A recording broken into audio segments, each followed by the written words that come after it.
One is water, one is pomegranate. Oh, one is water. Okay. Let's try this.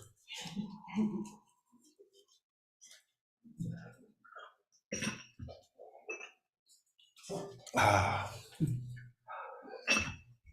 Thank you, thank you.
Okay.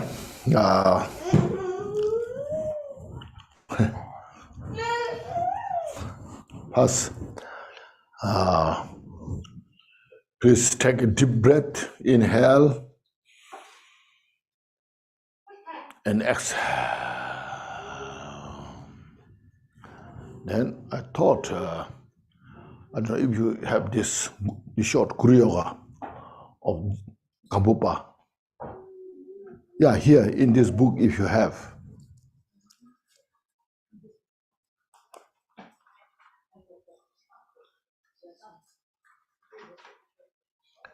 There you are. Already.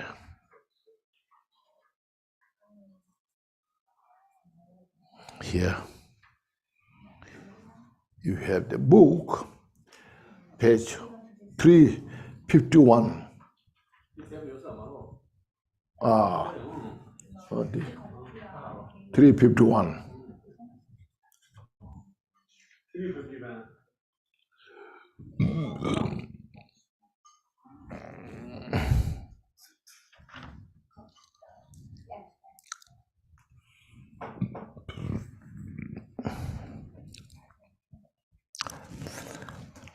First is taking refuge and cultivating bodhicitta. Now here, way of taking refuge is very profound. So you are the perfection of purity and attainment. There's two quality. Perfection of purity and attainment. Purity means purified all the obscurations, mental obscurations, the obscurations of karma, obscurations of mental afflictions, obscurations of the knowledge to the omniscience. So purify all those obscurations. And attainment, the attainment of the true wisdom, wisdom knowing as it is, and wisdom knowing everything. So you are the perfection of the purity and attainment. That was what is called Dharmakaya, is the Vajradhara. So Buddha, Dharmakaya, Buddha, Vajradhara is the state where they totally purify all obscurations and achieved excellent qualities. So to that is called, you are the great bliss. When totally purified all obscurations, that mental state is total bliss. That bliss means absence of all the suffering. You see, when you have suffering, when you don't have suffering, you feel so good. See, when there's no problem, mentally no problem, you got good food, weather is good, oh, I'm so happy. So it's a blissful life, That's what is here. Bliss. And then that Dharmakaya is that. Oh no, then you are the great bliss, the Sambhogakaya. And shining forth with the measure and manner marks. You are all-pervading compassion, the Nirmanakaya, taming the beings according to their needs.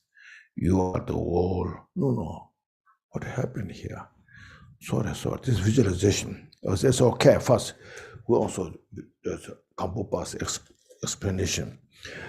Refuge here. Sorry. Refuge and cultivating bodhicitta in co-emergent bliss and emptiness is inseparable of the bliss and emptiness. The Dharmakaya, I take refuge until I attain awakening, until I become Buddha. So that's the taking refuge. Although all beings are primordially Buddha by nature, sentient beings pervaded by the Buddha nature. So because of that, every sentient beings naturally they are Buddha, but they have not recognized that. So they are deluded by the adventitious obscuration. So to realize this essence of every sentient beings, I give rise to bodhicitta, then I cultivate bodhicitta for the benefit of all sentient beings. So that we recite 3 times. And so taking refuge here, you can look at the Buddha as the embodiment of the Dharmakaya, Sambhogakaya, Nirmanakaya. So I take refuge in them. Or look at your own mind. My mind is totally pure by nature. It's called emergent. So I take refuge in that. There's no separation.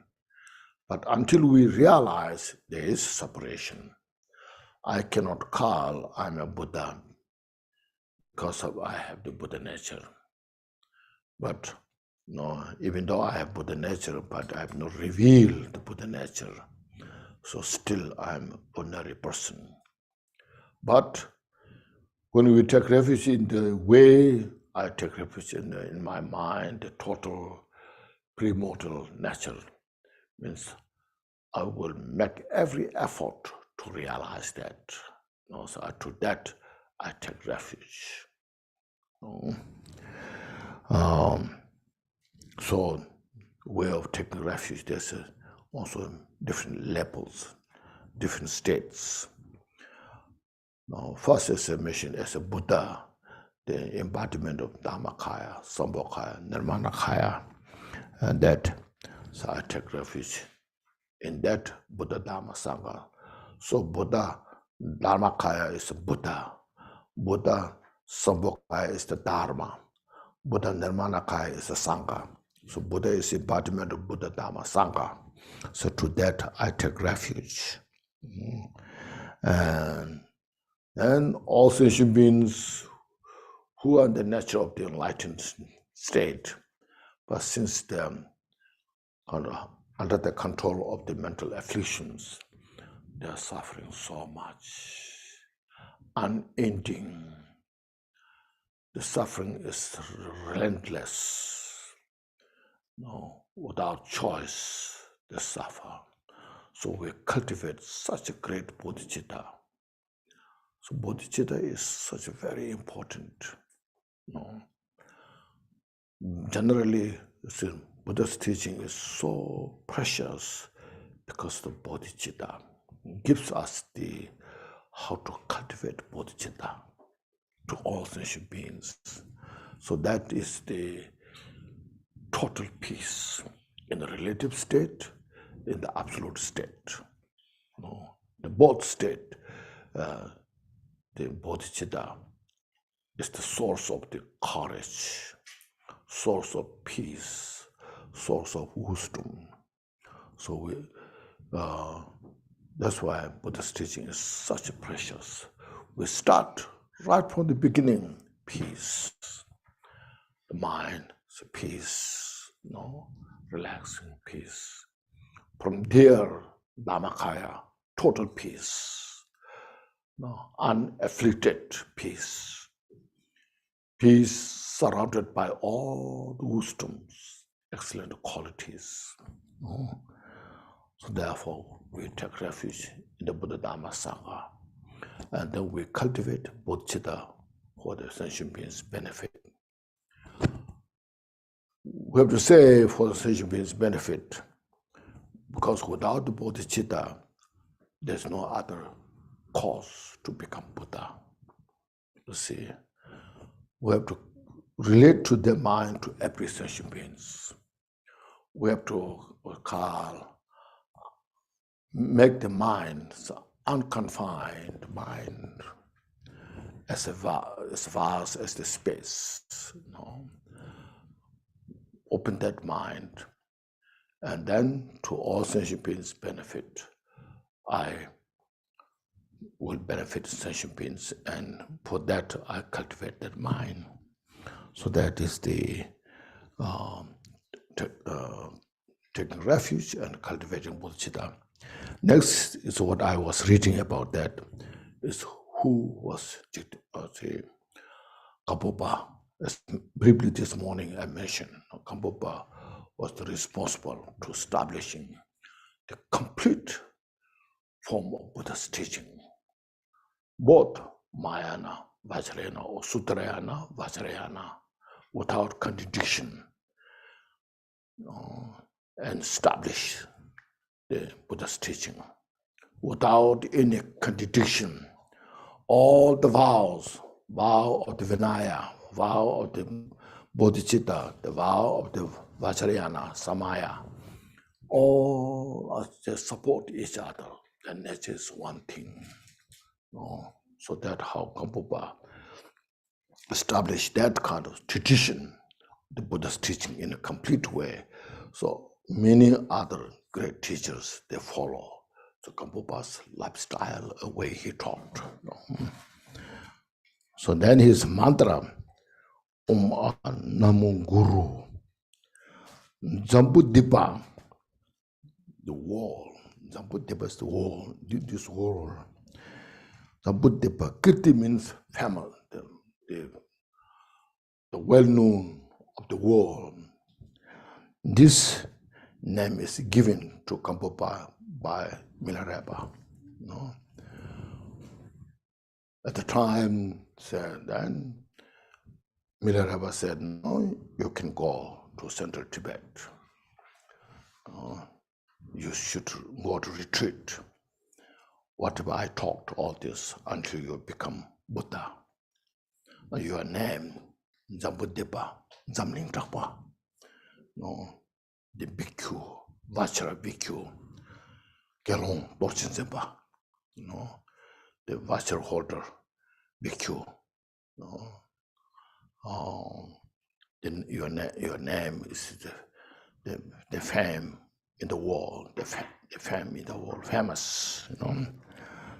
The Mahamudra, as you know, Mahamudra Siddhipala.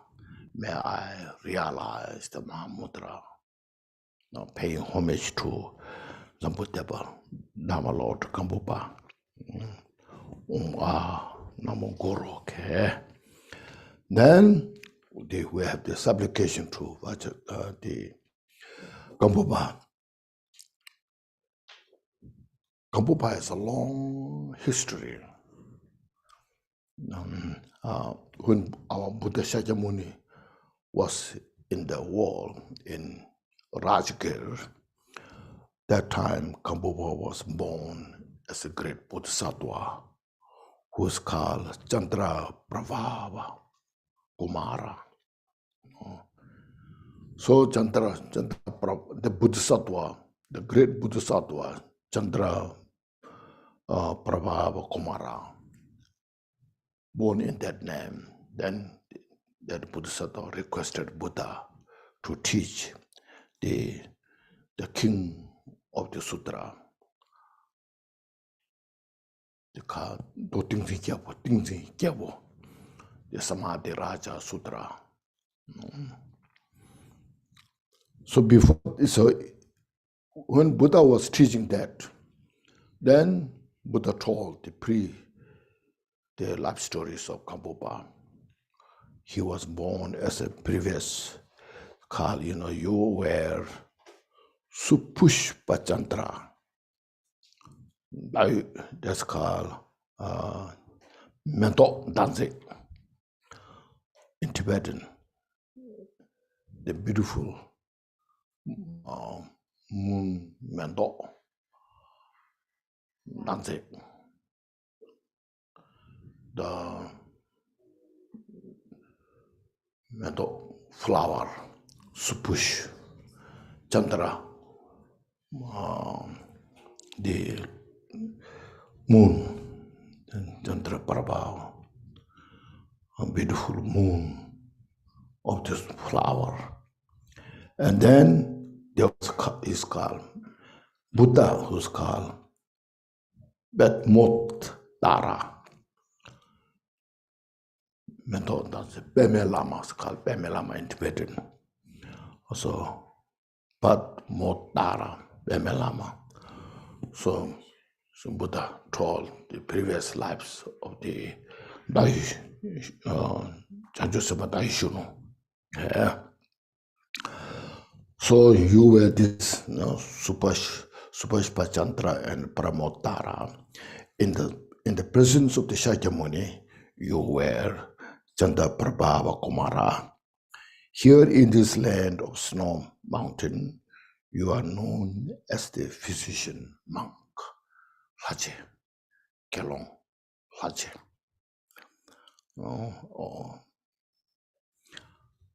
So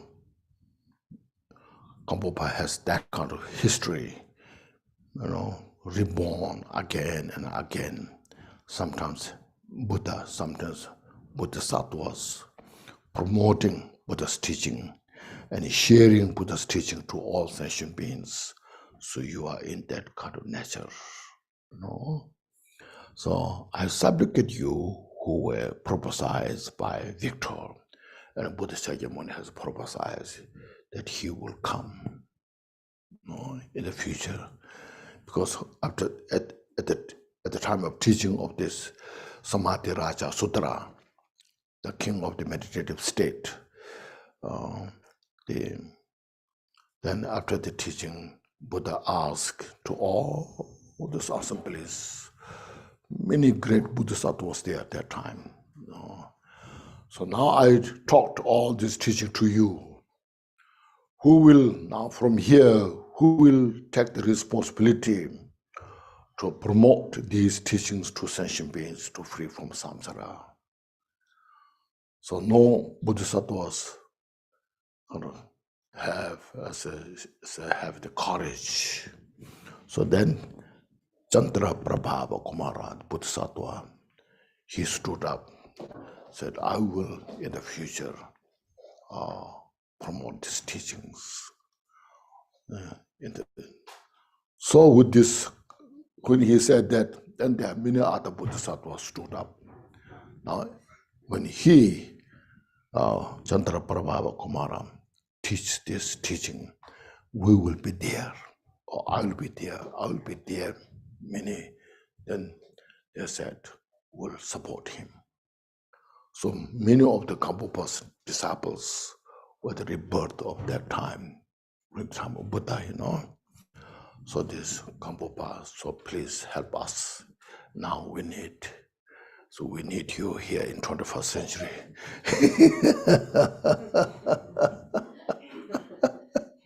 Teach us the Samadhi Raja Sutra.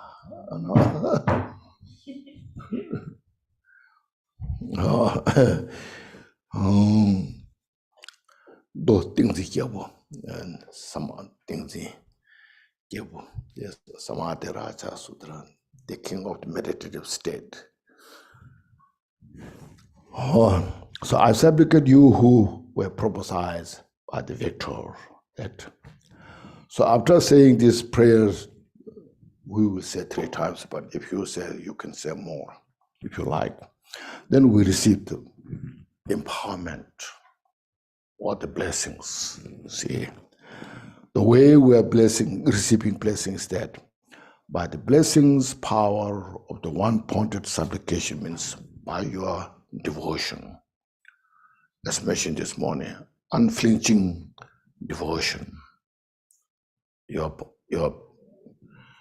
devotion such, seeing the Gampopa as the Buddha, who embodies all the bodhicittas, who benefited countless sentient beings.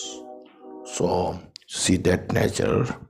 Then light rays emanate from the 4 places of Guru here, Gampopa, and dissolves into mine 4 places. The 4 empowerments are excellently obtained, and the Guru dissolves into me.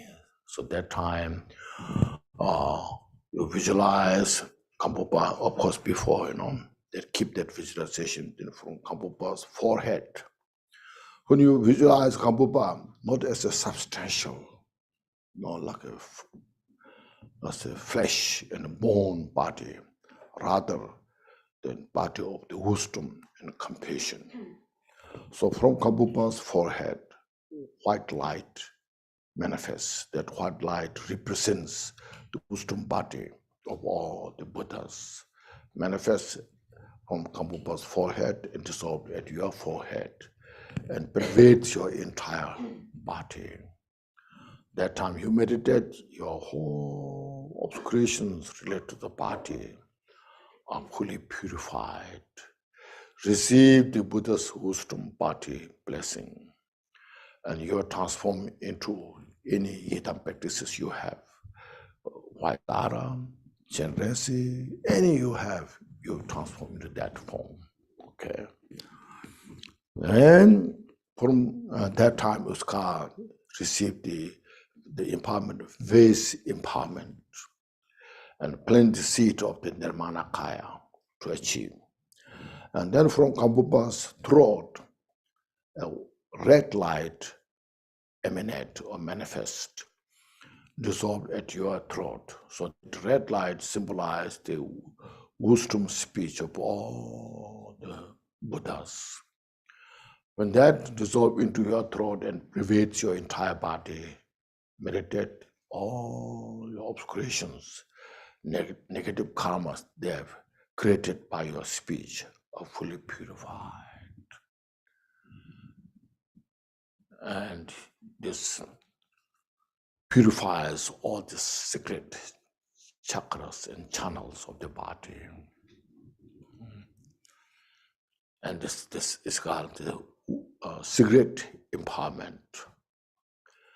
And then you plant this is called second empowerment, and plant the seed to achieve the Sabokaya body.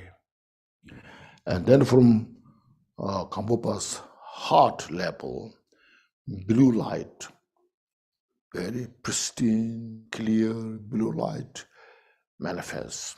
That symbolizes all the wisdom mind of the Buddha, the perfect mind of the Buddha, omniscient mind, dissolved at your heart level, pervades your entire body and mind. Meditate your all the mental obscurations, delusions, grasping, fixations, so totally purified. Your mind becomes the nature of this space as it is. Then from that is called the third empowerment, wisdom empowerment. Plant the seed to achieve the Dharmakaya. And then from Gampopa's navel level, yellow light emanate, dissolve at your navel level, pervades your entire body.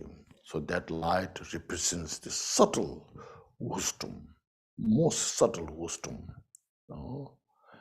and purifies all the dualistic thoughts, body, speech, mind in one nature.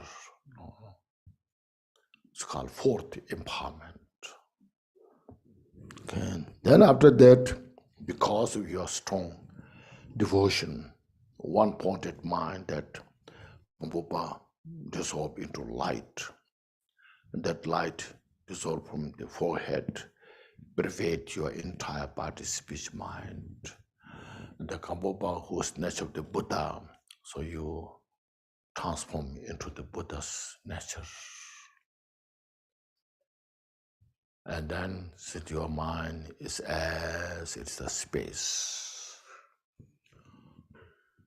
So that time you just look at the mind.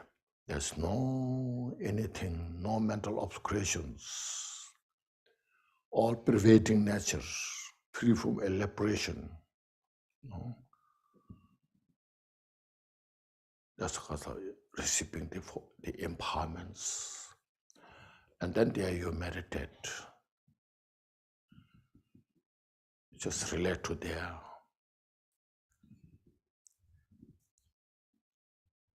So when you do this practice this way, that's what's called receiving the blessings, you see. No such thing as something coming down, But this is the method, see. Vajrayana is a skillful method. This is what is called skillful method. See, you cannot learn this from other, but you learn this from, in the sutra system, you don't have that, you see. So in the Vajrayana, we have this method that's called skillful method. Vajrayana has such a great skill, but we have to have also our own capacity to capture this realization or understanding. First you understand, then you meditate. And you do this many times, not just once, You receive the method, understanding. Now you have to practice, you have to maintain that. And then thoughts will come. The thoughts will come, manifest from that and dissolve into it. Miller ever said, like the cloud manifests from the space and dissolve into the space. The waves manifest from the ocean, dissolve into the ocean. Thoughts will manifest from the mind, dissolve into the mind. So don't prevent your thoughts. When it manifests, let it be, just watch, and that it will dissolve by itself. There's no need to push, press, but let it be that way. Meditate that, Then all different thoughts will manifest. Sometimes you like, sometimes you don't like, sometimes attachment, sometimes aversion. These all thoughts come, but without chasing, without grasping. Let them manifest, let them dissolve. That's what's called effortless meditation. Don't do this practice this way. So say, my mind is the guru. It's fresh. See, now your mind becomes the guru, the Buddha. Here in this case, guru, the Buddha, the Gampopa, natural state, as it is, unfabricated, the basic disposition. So rest in the absolute meaning. So this is the absolute meaning. So therefore, there's nothing to achieve from outside of you. Right now we have a duality. I'm poor, I'm unenlightened mind, I'm this, Buddha is out there, so manifesting all this. We have dualistic thoughts. So this purifies, transcends the demarcation of the duality. All the dualities that we have purifies, and your mind itself is nothing but Buddha. But you have to realize, if you don't realize, then you cannot say, I'm Buddha,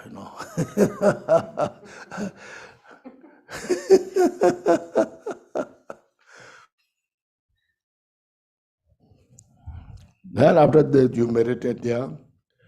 You can do this, you see this very short practice. It will take 10, 15, 20 minutes. Also, if you can spend time there, chant the mantra and then meditate there for half an hour or more. Can relax there. And Gampopa is well known at the time of Gampopa. Those his disciples who heard of him from distance, before meeting Gampopa, they realize, it's become very famous. So that's how Gampopa was so successful, that his teachings went throughout. His disciples were so like first Karmapa, Dusum Khenpa, Pamotupa. They become so powerful. These disciples, they gather hundreds and thousands of, like Pamotupa. He was totally so great scholar even before meeting Gampopa. He studied all Buddhist sutras, the logics, Abhidharma, Vinaya, sutras. He was totally gifted, Buddhist teacher. He met all the different teachers at that time. He was well established, well respected.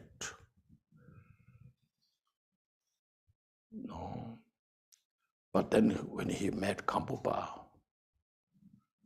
he was missing one thing, realizing the nature of the mind. They have discussion, they discuss. So Gampopa asked, what you have studied? So Pamotupa said, I studied this, everything that, You're surprised to see, Like we said, oh, wow. So, but Gampopa, you see how confident he was. Then Gampopa gave the instruction, meditation. You are missing one thing. Do this practice. And then Pamutuba, after receiving instruction, he sat on the piece of rock there, water. Then Pamutuba realized that, oh, this is what I was missing. If I haven't met Gampopa, I'll be born in the formless realm, not free from samsara. Because by meeting of Gampopa, now I am just now totally complete. That's how Gampopa was. We all, our lineage, you see, Kagyu lineage, the Karma Kagyu lineage, they put so much emphasis on Karmapa. And the Kongchog lineage put so much emphasis on Jigdesungun. And all that, or same thing, you know. We don't say so much about Gampopa. But they all become so great because of Gampopa. You know? Okay. So then after this meditation, you do this dedication prayer said, within the purity of the three spheres, total, pure, unfabricated nature, no boundary in that. I dedicate all the accumulations, the virtues in samsara and nirvana, whatever virtues that exist, from the Buddhas to the sentient beings, all together, bring together, for all beings to achieve the body that possess the twofold purity. Pure from the beginning, and the pure adventitious obscurations are purified. So the twofold purities.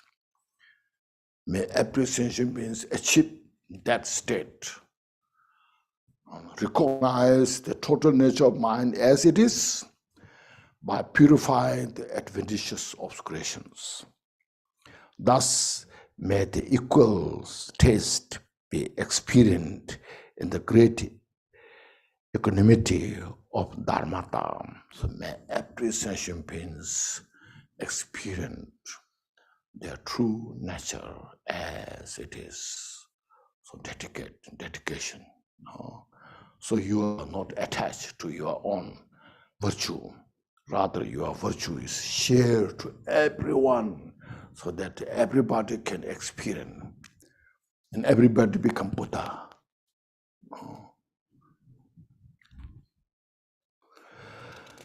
Okay.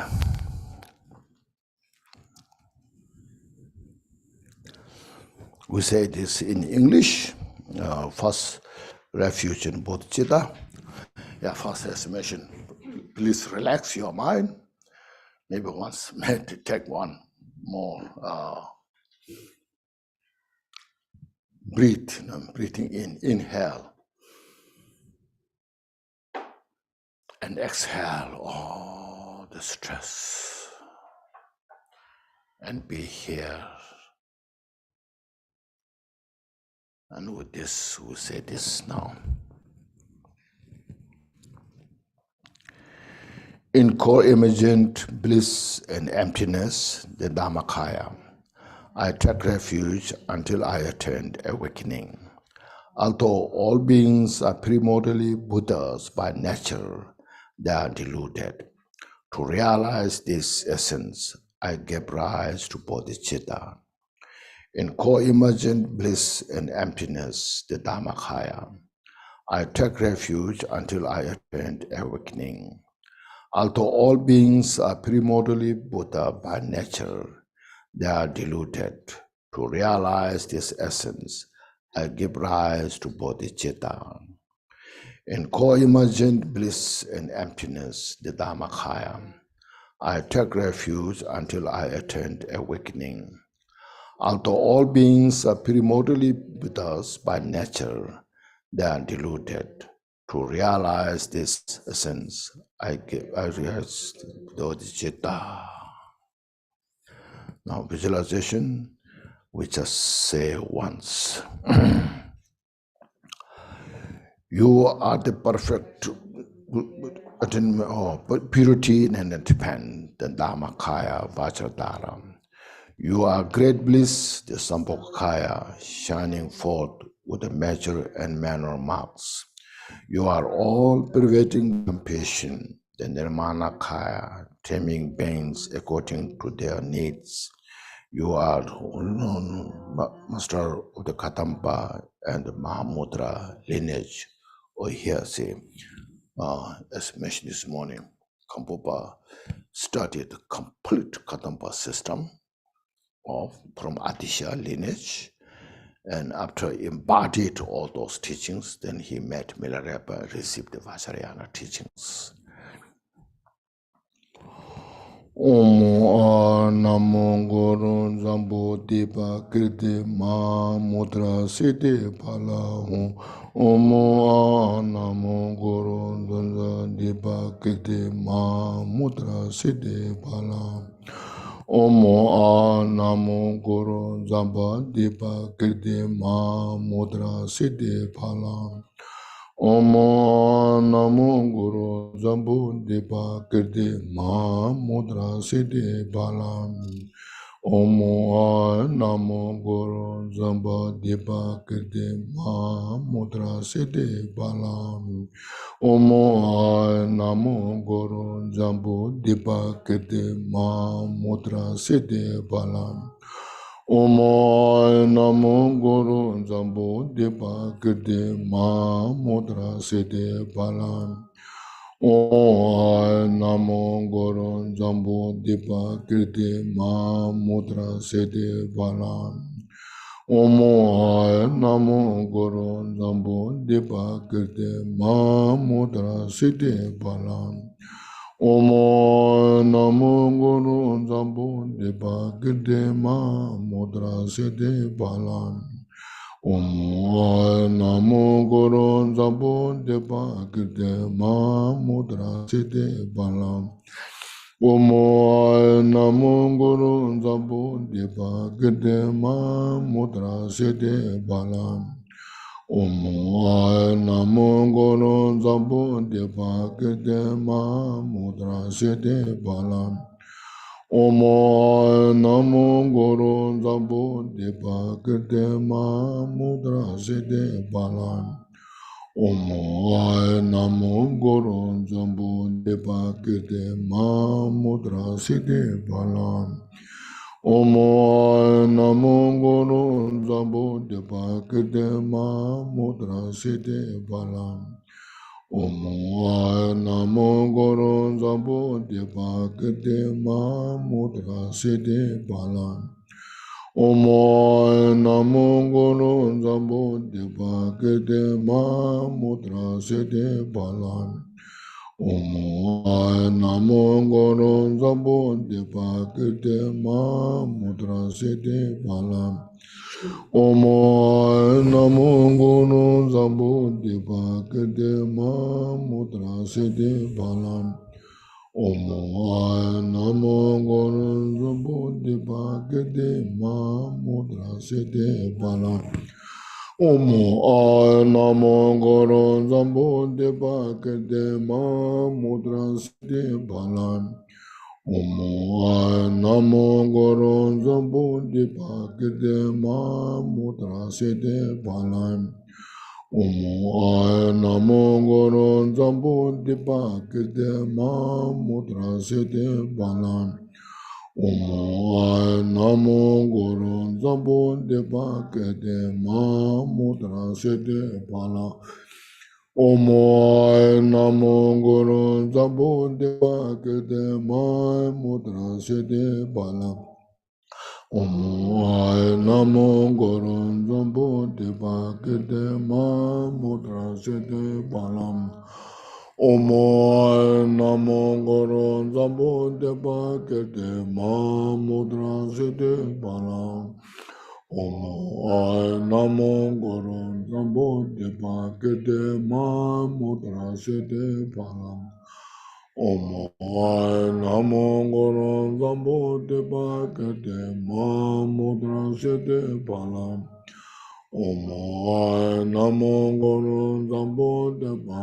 Kirti Ma Mudra Siddhi Balam Omo namo goron zambo de bagde ma mudra sede balam. Omo namo goron zambo de bagde ma mudra sede balam. Omo namo goron zambo de bagde ma mudra sede balam.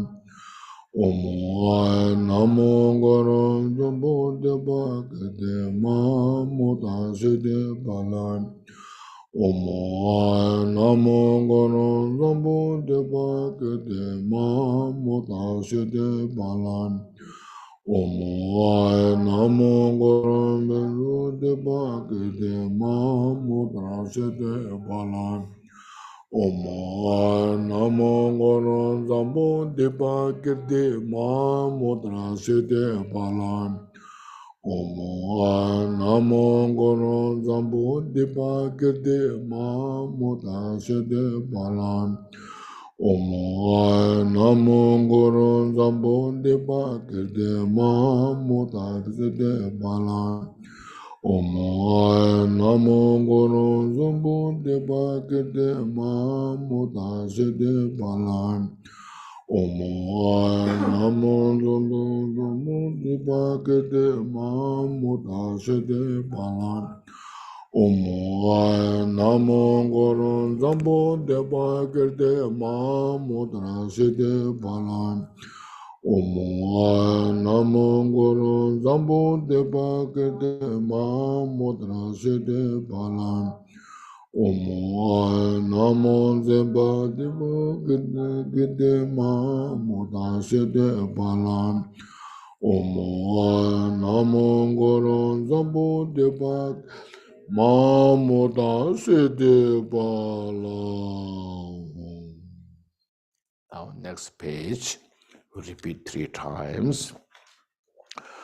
You were Supushpa Chandra and Balmota Tara in the presence of Shakyamuni. You were Chandra Prabha Kumara.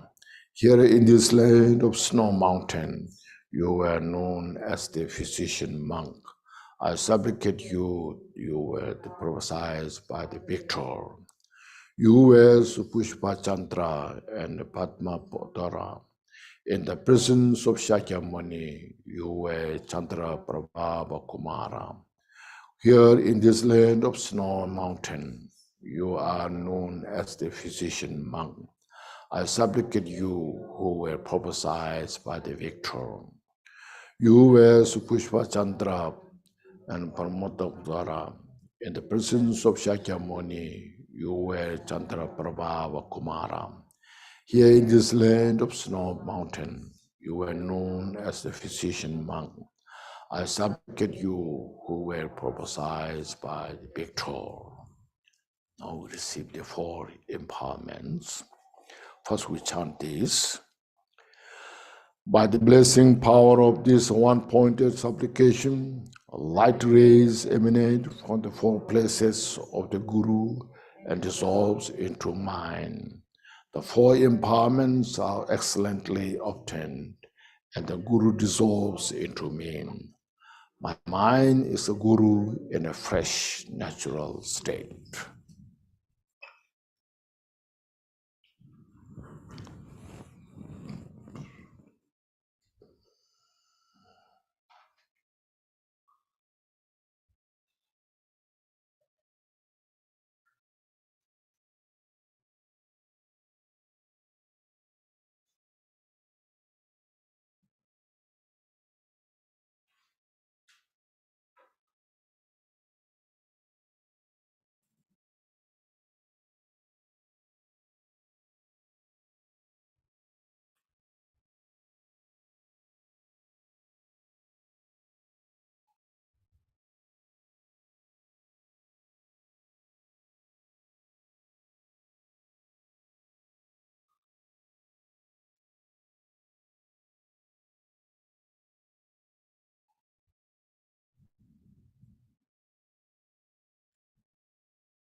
Thank you. There was a dedication prayer.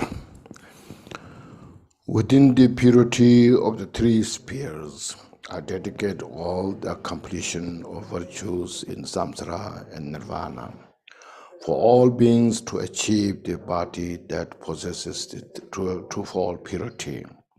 Thus may the equal test be experienced in the great equanimity of Dharma. Okay, thank you. Okay, now this morning I was talking first. Dharma becomes the Dharma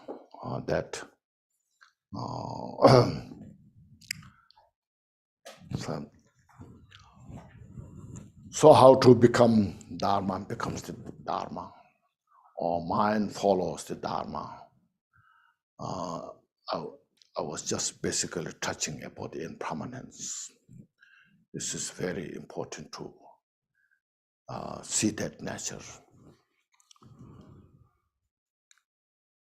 If we have no sense of the feeling of impermanence, we are totally attached to this life. Then you see, at the end of the life, you see, no matter how much you made effort, you become famous, you become rich, or not even rich or famous, but this body, we cherish this body so much. How much sacrifice to cherish this body? No. The best food we should try, medicine. Look at all the medicines, the supplements. Look at your.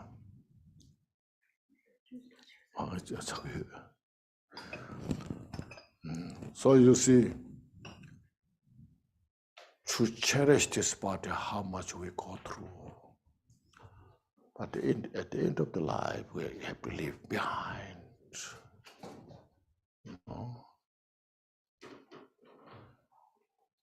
Just look at, see,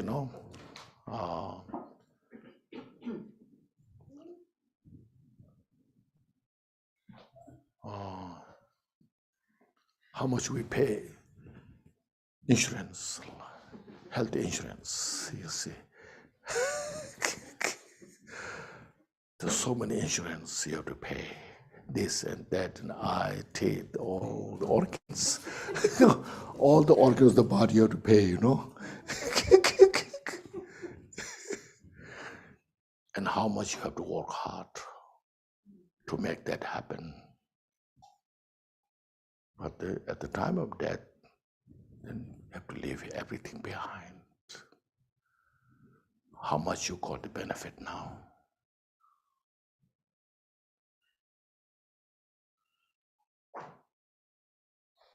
Say your family, taking care of their families.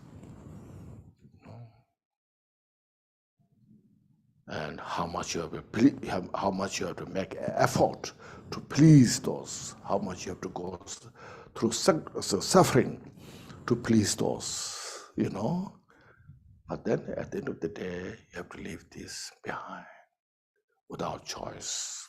So these are not something scare you. Some people say, don't talk so much about this threatening, But it's not threatening. We have the Dharma to go beyond. That's what we need to bring up. It's not enough hidden, Just bring up. This is what we can do.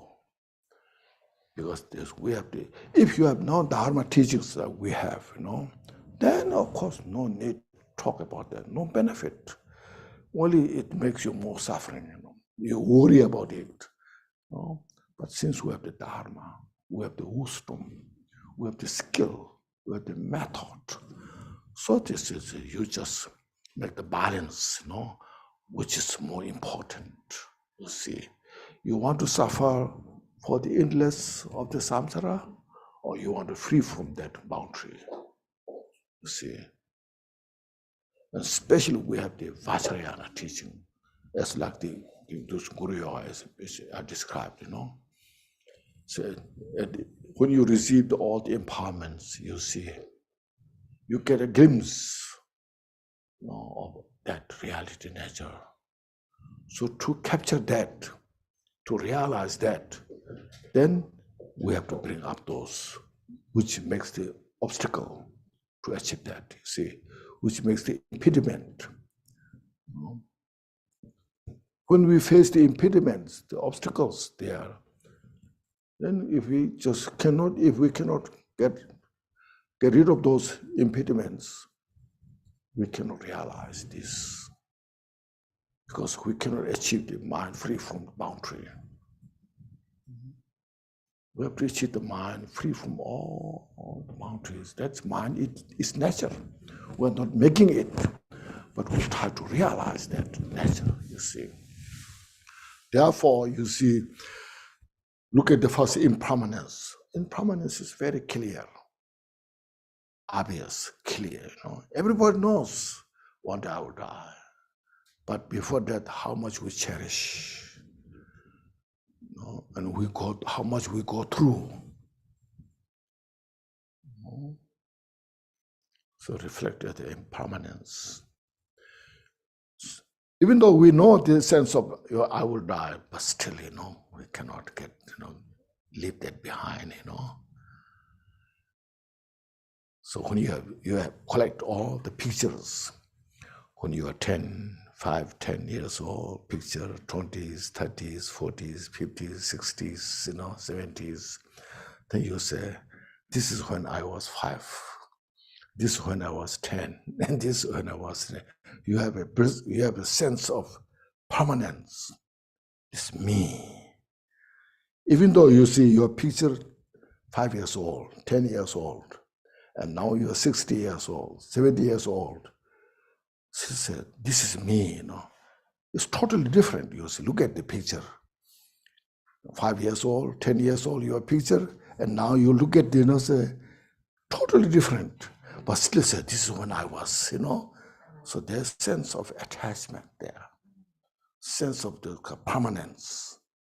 You see, like say, when you go to the steam river, water river, go there.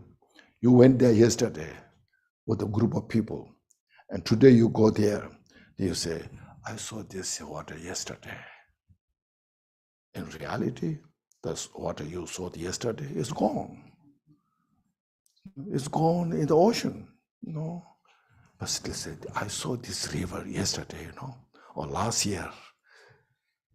So this is what it shows in the mind is some kind of, let's say, permanence, reality, this grasping is there. We're not letting go, not understanding the water I saw yesterday or last year is gone. Today is new, fresh, new. Same thing like there's a measure the pictures we make, So this, the water is running every second. That running every second is not the same. I mean, not the one, I should say. It's same, but not the one. That I saw is gone. So we should look at this, how everything's so transitory nature. Look at this. For this, you see, I also recall this Milarepa's, the story, Milarepa from Takataso, then he moved to another place. Now, he has only one clay pot to cook nettles, which I tell that's the only he has. So when he moved, he took that with him. I said, this is my pot, I cook the nettle. And they walked. And the road was rough, because not many people go there, you know. It's a lot of stones on the, you know, on the path. And then, you know, so he stepped on a piece of rock and fall down. At that moment, the path was broke, you see. And then he totally convinced, understood what impermanence is about, you see. He was so amazed to see the nature of the impermanence. Directly there, he was practicing impermanence all the time, but that time totally, you know, convinced how impermanence is about. He was saying, the part that I have is now broken into pieces. So this symbolizes all the composite phenomena, especially the life. And introducing me this way, this incident became my root guru. Because the impact was so strong, so obvious, so precise. Where he's holding the part and now into pieces, you know, cedars, you know. That kind of thing makes you, so everything's in that nature. You know, we think I'm solid, I'm healthy today, you know. We feel so, you know, I'm very good, I'm okay, I can walk, I can run, you know. But in reality, so fragile.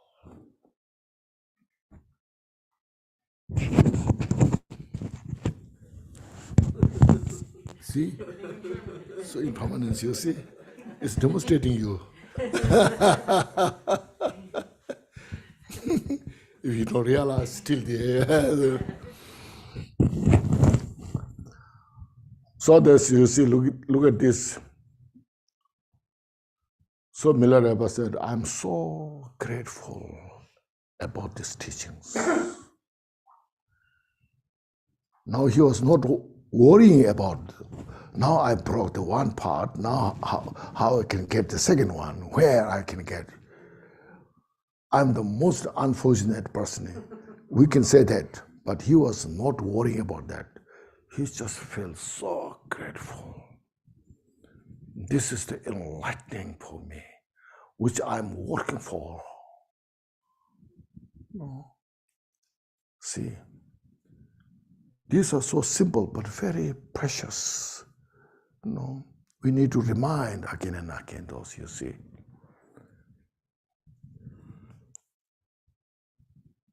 So impermanence study practices them is very important at the beginning to start the Dharma teachings, the practice.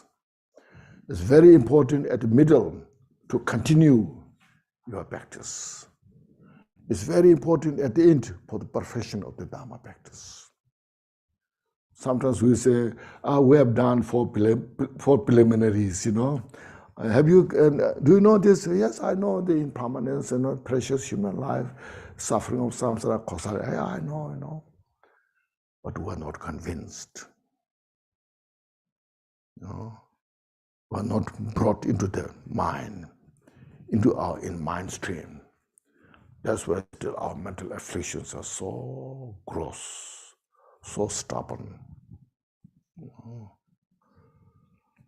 So these things we need to reflect again and again, remind ourselves, intellectualize. We are so intellectualized.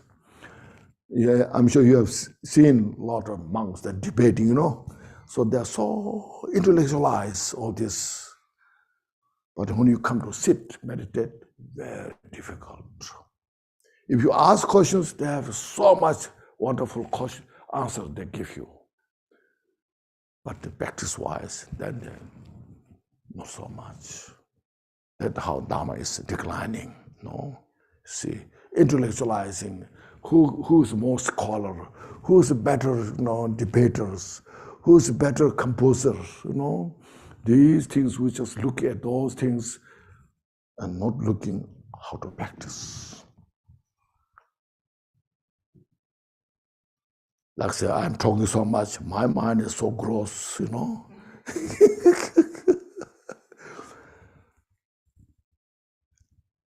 Then say, oh, Buddha gave me permission, you know. Buddha, please give me, you know,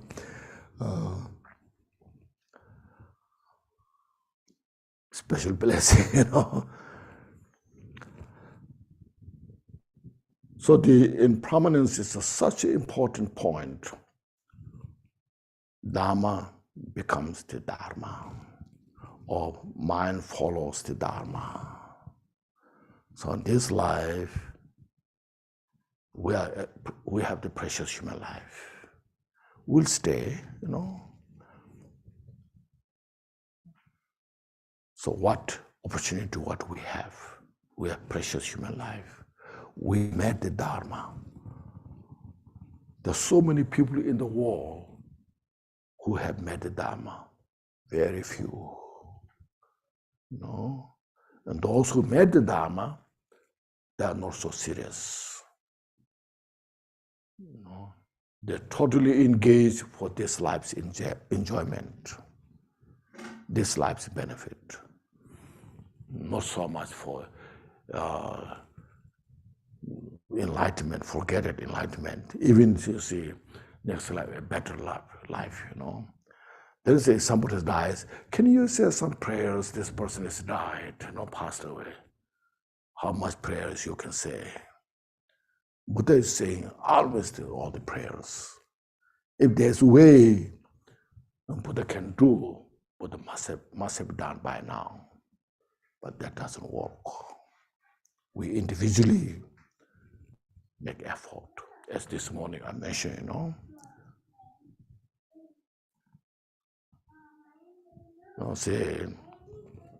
Buddha said, what I can do is I can teach you all the teachings. Without reservation, I can teach you fully for your enlightenment. You know, that much I can do. You have to work yourself because you're Buddha nature. Your Buddha nature and my Buddha nature, Buddha said, no difference. But I have seen my Buddha nature. You are not yet seen. So I'm teaching all the method to see that. So to do this, first reflect on the impermanence. See, meditate on this, you see. So from there, you can find how Buddha was such a great teacher.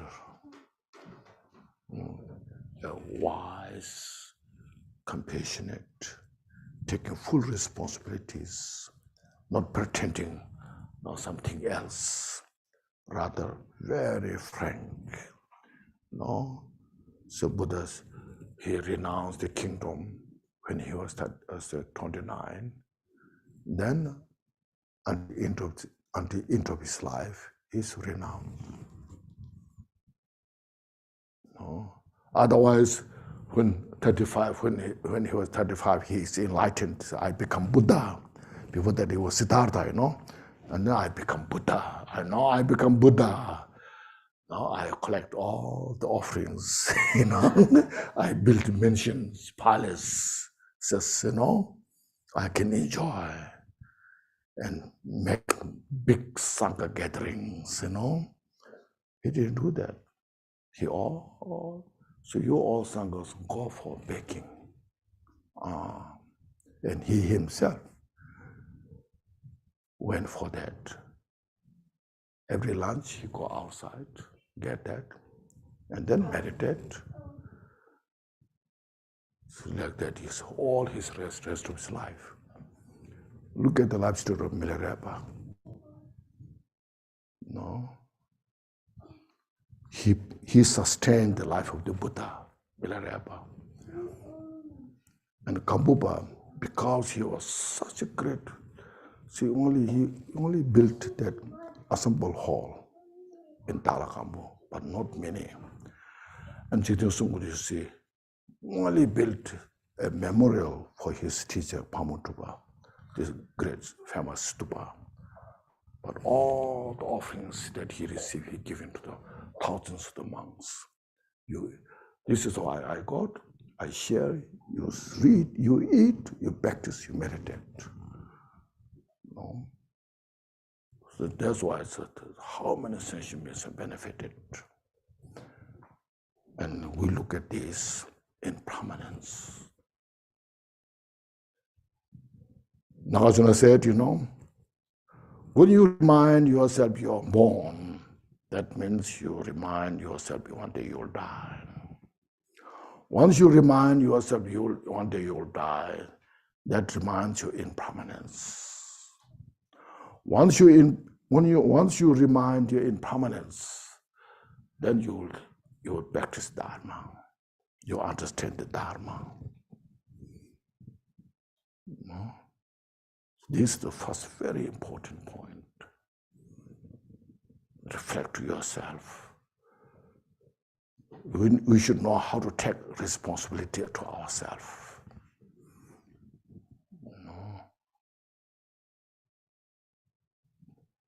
There's somebody who will protect you. There's no one, When you get sick, you are sick. The teacher will not take away your sickness, isn't it? You see, so same thing. When you die, you die. The teacher will tell you how to practice, But you are the one. You have to respond. You are responsible. So meditate on this. So you are not deluded. You see. Otherwise, sometimes you deluded. Oh, I'm okay. I'll be protected. Oh, no problem. And then, when you really need it, it's not there. Then say, what happened? It's too late.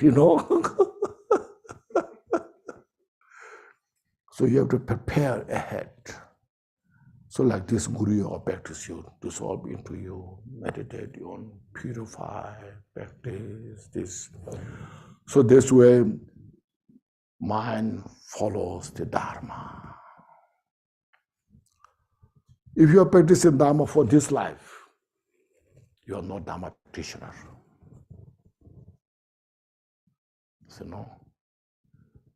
Practicing Dharma to become famous, to become rich, to become high title, So I want to. I went to such college, some Buddhist college. I studied this, all this. Now you are great scholar. You are Khenchen. You are this and that, And then so I sit in the high throne. All these things. If I focus for this, I'm not practicing Dharma.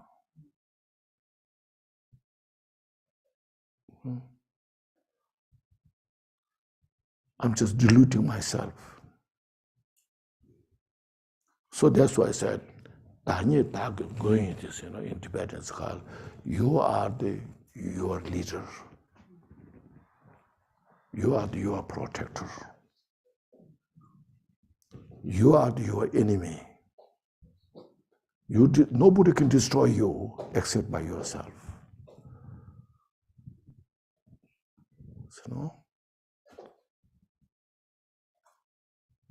So that's the Dharma that we need to study about that. Dharma, Buddha taught not to enrich samsara, but Buddha taught how to free from samsara.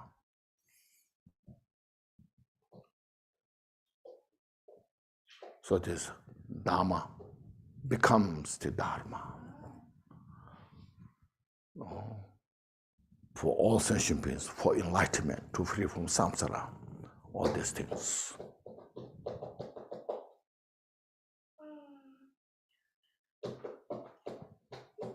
So we need like this center here to come together, to share. We need a space for study, to practice. But this is not the ultimate our goal to achieve. This we have to use to study, practice Dharma. Listen, because we need some. Listen, due to the the legality of the country, the state. We need a space, We can't sit outside there and freezing. The people say there's some cult member.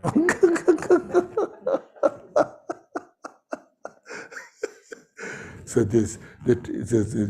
so we have to sit on the outside and everything freezing. Then the police comes, what are you doing?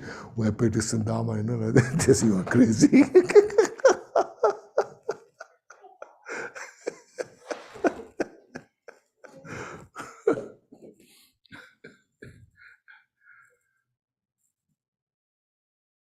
So that way how we follow the Dharma, not attached to this life, rather this precious human life, we have this use for the best what we can to free from samsara, to achieve enlightenment. That's the Dharma teaching the Buddha taught. So precious. This we cannot replace by any means. Then you will find joy. Because in the samsara, people looking for joy, but confused, only suffering. But now this, what we're doing is purifying all our mental obsessions. We are so trapped in the imputed, the labeled, we're labeled this good, that good, all the imputed. We are confused in that, and then we are trapped by that, and people are suffering so much. And there are some people are very expressive, very smart, and then people go after those individuals, and they suffer. That's what Buddha said, as the goldsmith examines the gold, you should examine my teaching. It doesn't mean Buddha made a mistake, you should find out. What it means, you should understand what I said. This is important because the quotation is going very much. You should examine well, and follow it, not just devotion. Some people say, if you see the mistake made by Buddha, you should get rid of. That's not the point. Buddha will never make mistake because Buddha. Even Buddha said one word, will never make mistake. But what Buddha said is you should understand what I'm saying. For that you should hear it, contemplate it, meditate it, practice, follow.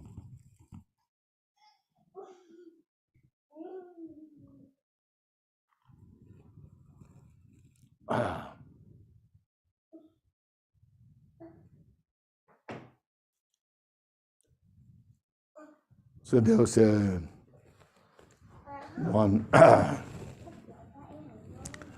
one at the time of Buddha. I also told this story many times, but if I repeat again, there was a man at the time of Buddha who is in the country, a ruthless man, and anybody go through that place, he robs, or he persecutes, he kills.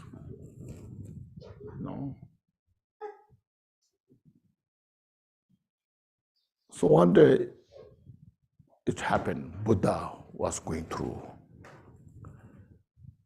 the road, on the same road, Then the man appeared and stopped Buddha. He introduced himself. I do these things. Of course, he didn't know the Buddha or not Buddha, So then he said, today is now your turn. That either I will kill you or rob you, all things, Buddha said, I have nothing, to rob. I have only this ball to eat. So then said, I will kill you. So Buddha looked at him, how much he was deluded, and how Buddha can help him. So then Buddha said,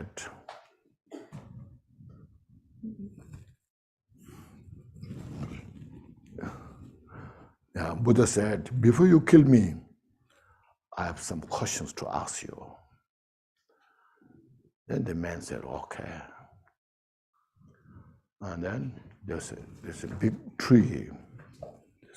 Buddha said, can you bring down all the leaves, branches? And he was young, strong, very sharp knife. He brought all the leaves down ground. And Buddha said, oh, you are really strong. I'm very impressed. Then he said, what's your next question? Now, can you put back all the leaves, branches? He was not prepared that answer,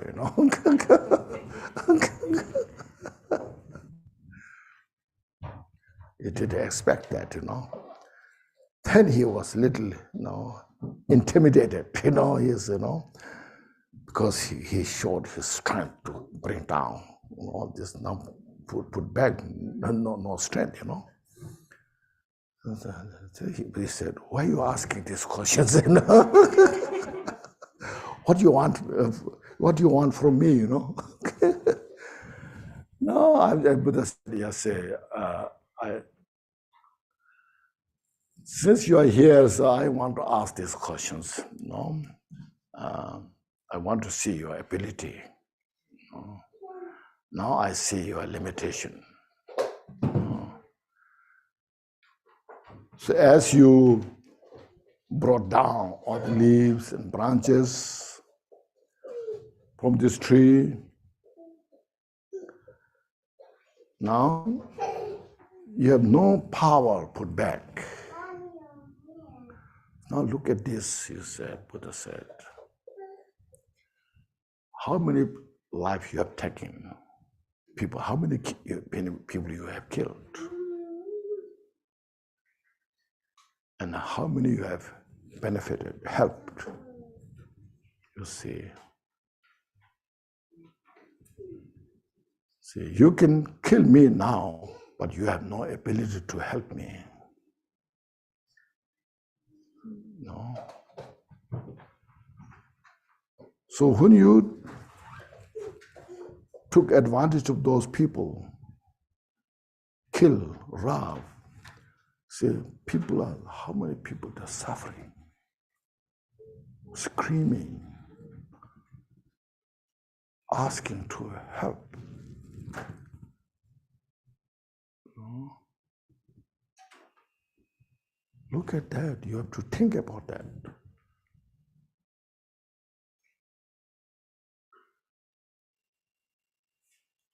The life is precious to anybody, to everybody.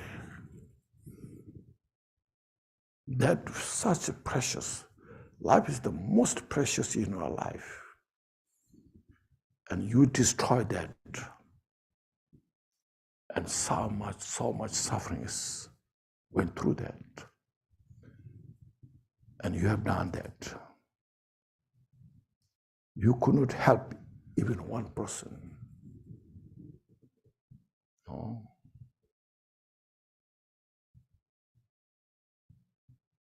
So he was thinking, he was reflecting all that he's done in his life. Then he really felt the suffering of those individuals. That feeling was that he received. That's called receiving the Buddha's blessing, you see. That's how Buddha wanted to teach him, you see. Otherwise, Buddha himself, he can say, when he says, I will kill you, you know, Buddha can fly above the tree, you know, say, go ahead, you kill me, you know. Buddha can do those things. But Buddha didn't do those things. Just being an ordinary that everybody can handle, you know. So showing the skill, the reality nature, our daily life, you know. So look at this. So that man was so moved. You know? That's called the wisdom, the skill, the compassion, the teaching how it benefits. You know? So Buddha was teaching impermanence. So if somebody comes here, kill you, what you will feel? That will be your end of the life. Then what you feel? Then he talked to himself also about that. You know, that's what we should see. We have to look at this impermanence. There are so many instances, you know, that happens. Meditate on this. So this attaching to this life is not the only answer. Oh. We have this, as mentioned, precious human life. We have such a kind of resource to help others study, practice the Dharma for all other sentient beings' benefit. There are so many who are suffering so much. They have no chance, no opportunity. Only persecute, kill, you know. Like in the war, you see, in the war, for individuals' benefit, for individual success, we kill hundreds and thousands of people. So what is this, you know? And that individual one day will die. Then what's the benefit there? But the suffering is so much, immense. You know?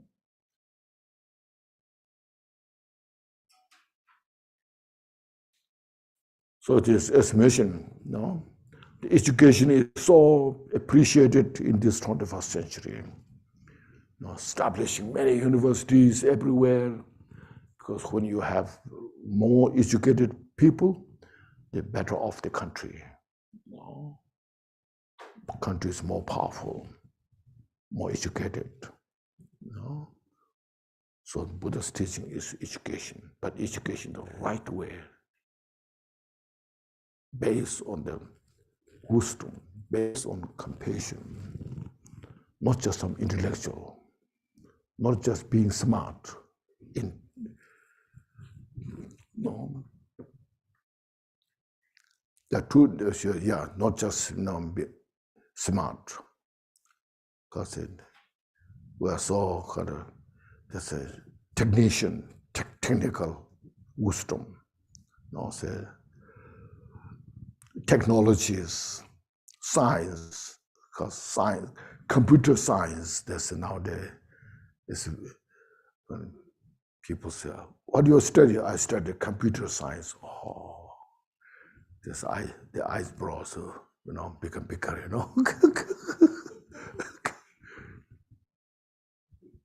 because they make more money,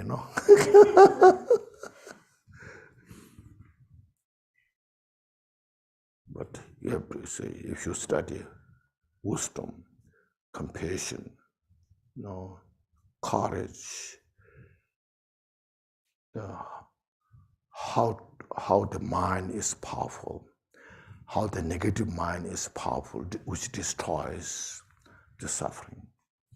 How the positive mind is powerful to bring peace. Look at these, meditate, contemplate. So I can't waste this life. I must study, practice Dharma.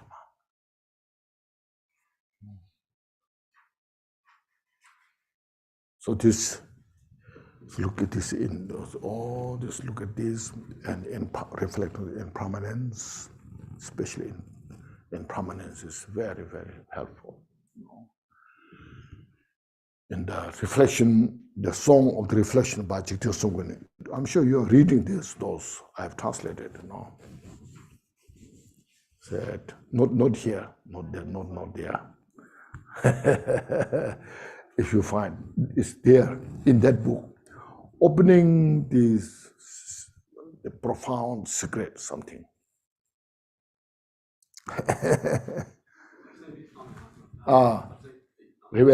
Let's go and get it.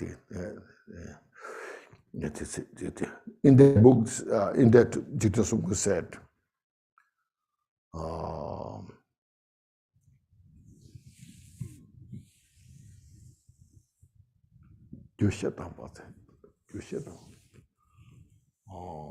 our youthful body, which is composed of the four elements, when it declines, then it's like the autumn flower, means these days flower, beautiful flower on the ground, and if that frozen winter sky, and then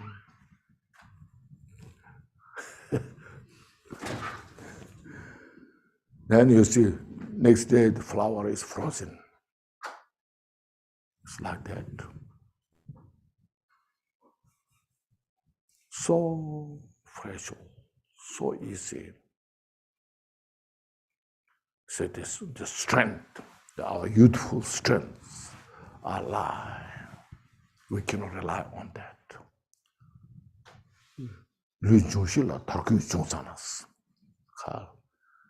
Our body, which is composed of the four elements, when it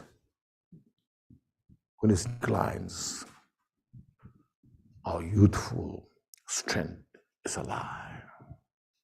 It's like the flower of the autumn fall.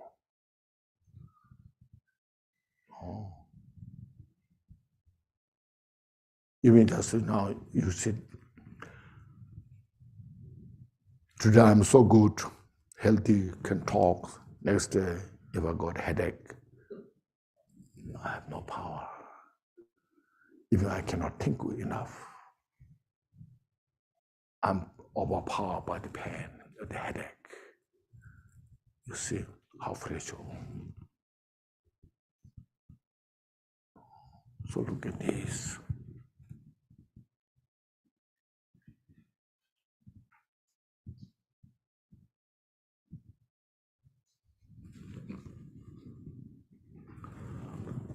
So reflect on the impermanence. If I remind more, is by when Milarepa came back from Marcos to his homeland, and then you see his mother died. His house was very well built because his father was a successful business person. But then the house is haunted. His mother died, sister wandered, birds coming, birds nest everywhere, birds dirt, and mother has died, a heap of bones there. So then when Milarepa came, the house, his heart was broken.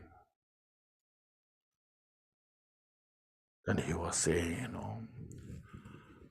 when father was there, I'm not here.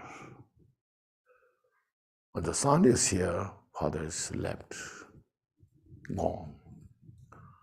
When mother was here, her son is not there.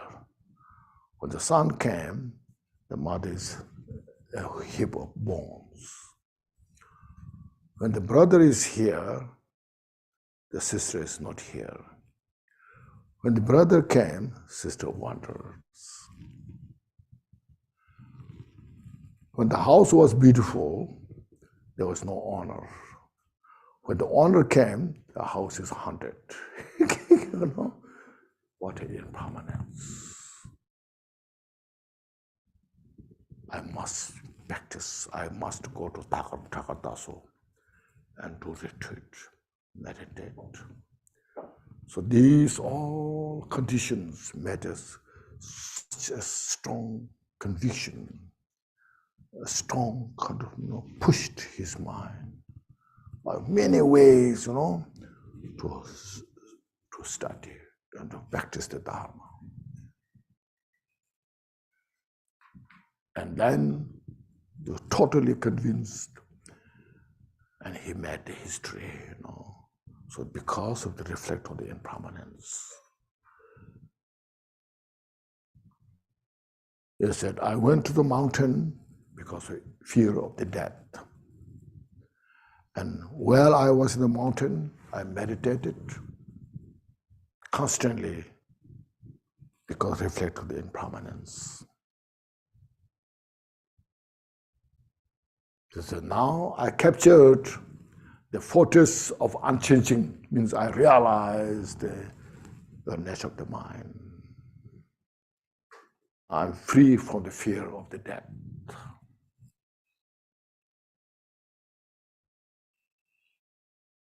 So reflect on these, meditate. Even sometimes in your mind, sometimes there's strong desire comes, strong attachment comes, manifests in the mind. That time, reflect on the impermanence. This is impermanent. It just appeared, just manifested. Now it's taking all my attention. I feel like I'm so much now suffering under this, but their nature is impermanent. It's like the waves, storm of the ocean. But when the wave disappears, it will disappear nowhere.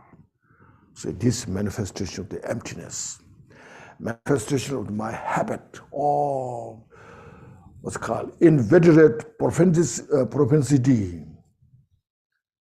deeply rooted habit manifests through many lifetimes, and not just only this life, through many lifetimes, and they tortured me.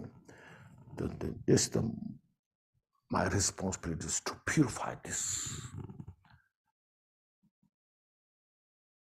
So impermanence is such a wonderful practice.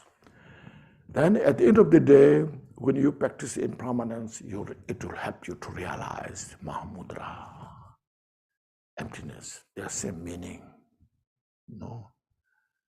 It's impermanence because it's Mahamudra.